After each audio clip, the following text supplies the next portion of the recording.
नमस्कार. E study education या YouTube चॅनलवर आपलं पुनश्च एकदा स्वागत आहे. तर बघा, आज आपण काळ या व्याकरणातील घटकाविषयी माहिती घेणार आहोत. अजूनही आपण आमच्या यूट्यूब चॅनलला सबस्क्राईब केले नसेल तर सबस्क्राईब करा आणि बेल आयकॉनचं चिन्ह दाबा, ज्याने नवनवीन व्हिडिओचे अपडेट्स तुम्हाला वेळोवेळी मिळत राहतील. तर बघा, वाक्य क्रमांक 1, अतुल पुस्तक वाचतो. वाक्य क्रमांक 2, अतुलने पुस्तक वाचले. वाक्य क्रमांक 3, अतुल पुस्तक वाचील. तर बघा, या तिन्ही वाक्यांमध्ये वाचतो, वाचले, वाचील या तिन्ही क्रियापदामध्ये क्रिया जी आहे ती वाचण्याची आहे, पण क्रिया घडण्याची जी वेळ आहे ती वेगवेगळी आहे. तर बघा, आपण जर बघितलं तर वाचतो या क्रियापदावरून क्रिया आत्ता घडते असं आपल्याला लक्षात येतं. त्याचबरोबर वाचले या क्रियापदावरून ही जी वाचण्याची क्रिया आहे ती पूर्वी घडलेली आहे हे लक्षात येतं. आणि वाचील या क्रियापदावरून क्रिया जी आहे ती पुढे घडेल असं समजतं.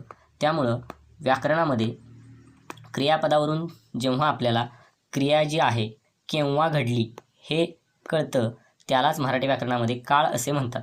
मग या काळाचे मुख्य 3 प्रकार आहेत. पहिला प्रकार आहे वर्तमान काळ, दुसरा प्रकार आहे भूतकाळ, तिसरा प्रकार आहे भविष्यकाळ. तर आपण प्रत्यक्ष उदाहरणांच्या माध्यमातून सुद्धा हे काळ समजून घेऊया. तर बघा, क्रिया ज्यावेळी आत्ता घडते हे आपल्याला कळतं तेव्हा ते क्रियापद वर्तमान काळी असतं. उदाहरणार्थ, अतुल पुस्तक वाचतो.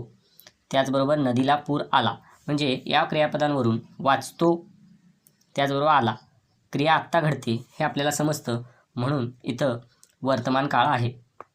त्याचबरोबर भूतकाळ, क्रिया ज्यावेळी पूर्वी झालेली आहे हे आपल्याला समजतं तेव्हा क्रियापद भूतकाळी असतं. उदाहरणार्थ, अतुलने पुस्तक वाचले, म्हणजे अतुलचं पुस्तक वाचून झालेलं आहे, म्हणजेच क्रिया पूर्वी घडलेली आहे, म्हणून हे भूतकाळी वाक्य आहे. नदीला पूर आला होता. आला होता म्हणजे पूर येण्याची जी क्रिया आहे ती पूर्वी घडलेली आहे, म्हणून हेही वाक्य भूतकाळी आहे. त्यानंतर भविष्यकाळ, ज्यावेळी क्रिया पुढे व्हायची आहे हे आपल्याला कळतं त्यावेळी ते क्रियापद जे आहे ते भविष्यकाळी असतं.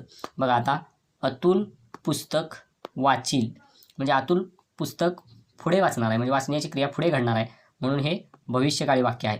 त्याचबरोबर नदीला पूर येईल. आता नदीला पूर येणार आहे, पण कधी? पुढे येणार आहे, त्यामुळे हेही जे वाक्य आहे ते भविष्यकाळी आहे. अशा पद्धतीनं वर्तमान काळ, भूतकाळ आणि भविष्यकाळ असे 3 काळाचे प्रकार आहेत.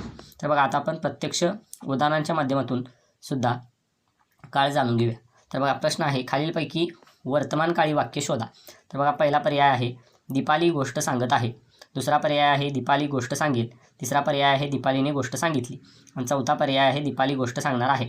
तर बघा, आपल्याला काय सांगितलं आहे? वर्तमान काळी वाक्य शोधायला सांगितलेलं आहे. तर वर्तमान काळामध्ये क्रिया घडत असते ते आपल्याला लक्षात येतं. तर बघा, दीपाली गोष्ट सांगत आहे म्हणजे ही जी गोष्ट सांगण्याची क्रिया आहे ती आत्ता घडत आहे, म्हणून या प्रश्नाचं बरोबर उत्तर आहे पर्याय क्रमांक 1, हे वर्तमान काळी वाक्य आहे. दुसरा पर्याय दीपाली गोष्ट सांगेल. तर बघा, इथं गोष्ट सांगण्याची जी क्रिया आहे ती पुढे घडणार आहे, त्यामुळे हे भविष्यकाळी वाक्य आहे. दीपालीने गोष्ट सांगितली म्हणजे गोष्ट सांगण्याची क्रिया पूर्ण झालेली आहे, म्हणजे हे पूर्वी गोष्ट सांगून झालेली आहे, म्हणजे हे भूतकाळी वाक्य आहे. अशा पद्धतीनं वर्तमान काळी वाक्य या 4 पर्यायातलं आहे दीपाली गोष्ट सांगत आहे. तर बघा, पुढचा प्रश्न बघूया. प्रश्न क्रमांक 2 मध्ये 4 पर्याय दिलेले आहेत. पहिला पर्याय आहे अमितने व्यायाम केला.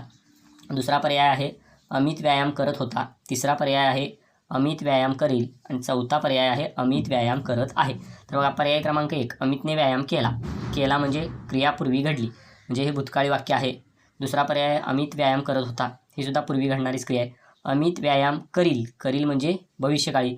आणि अमित व्यायाम करत आहे म्हणजे क्रिया आत्ता घडते, म्हणून या प्रश्नाचं बरोबर उत्तर आहे पर्याय क्रमांक 4 अमित व्यायाम करत आहे, हे वर्तमान काळी वाक्य आहे. प्रश्न क्रमांक 3 पुढचा प्रश्न आपण पाहू. तर बघा, पर्याय क्रमांक 1 सरिता चित्र काढेल. पर्याय क्रमांक 2 सरिताने चित्र काढले. पर्याय क्रमांक 3 सरिता चित्र काढत होती. आणि पर्याय क्रमांक 4 सरिता चित्र काढते. तर बघा, सरिता चित्र काढेल, चित्र काढण्याची क्रिया पुढे घडणार आहे, त्यामुळे हे भविष्यकाळी वाक्य आहे. सरिताने चित्र काढले, चित्र काढण्याची क्रिया पूर्ण झालेली आहे, म्हणजे हे भूतकाळी वाक्य आहे. सरिता चित्र काढत होती म्हणजे ही पण पूर्वी घडणारीच क्रिया आहे.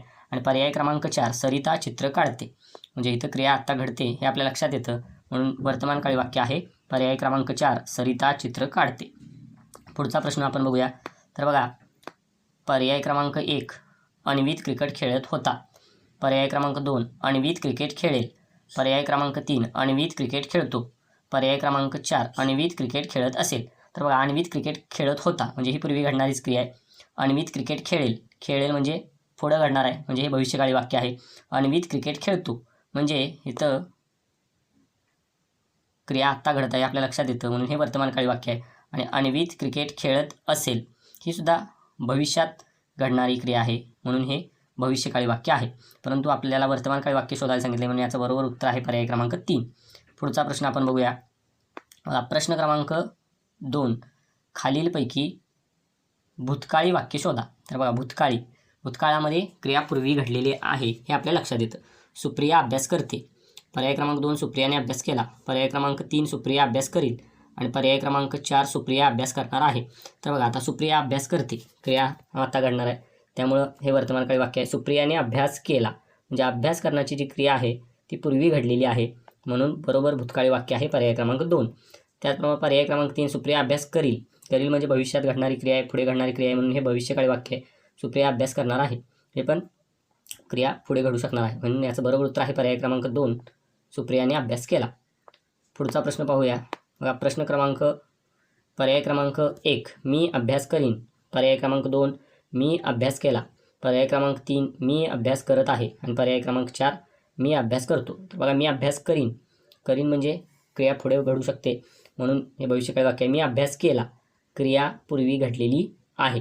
मी अभ्यास करत आहे म्हणजे क्रिया आत्ता घडत आहे. आणि मी अभ्यास करतो हे पण क्रिया घडत आहे. तर आपल्याला काय विचारलं आहे? भूतकाळी वाक्य. मी अभ्यास केला म्हणजे अभ्यास करण्याची क्रिया पूर्वी घडलेली आहे आणि याचं बरोबर उत्तर आहे पर्याय क्रमांक 2. पुढचा प्रश्न आपण पाहूया. तर बघा, पर्याय क्रमांक 1 आम्ही सामना जिंकला. पर्याय क्रमांक 2 आम्ही सामना जिंकू. पर्याय क्रमांक 3 आम्ही सामना जिंकतो. पर्याय क्रमांक 4 आम्ही सामना जिंकत आहोत. तर बघा, आपल्याला काय विचारलं आहे? भूतकाळी वाक्य. तर बघा, आम्ही सामना जिंकला म्हणजे सामना जिंकण्याची जी क्रिया आहे ती पूर्वी घडलेली आहे हे समजतंय म्हणून बरोबर उत्तर आहे पर्याय क्रमांक 1 हे भूतकाळी वाक्य आहे. पुढचा प्रश्न पाहूया आपण. बघा, पर्याय क्रमांक 1 राधा गावाकडे गेली. पर्याय क्रमांक 2 राधा गावाकडे जाणार आहे. पर्याय क्रमांक 3 राधा गावाकडे जाईल.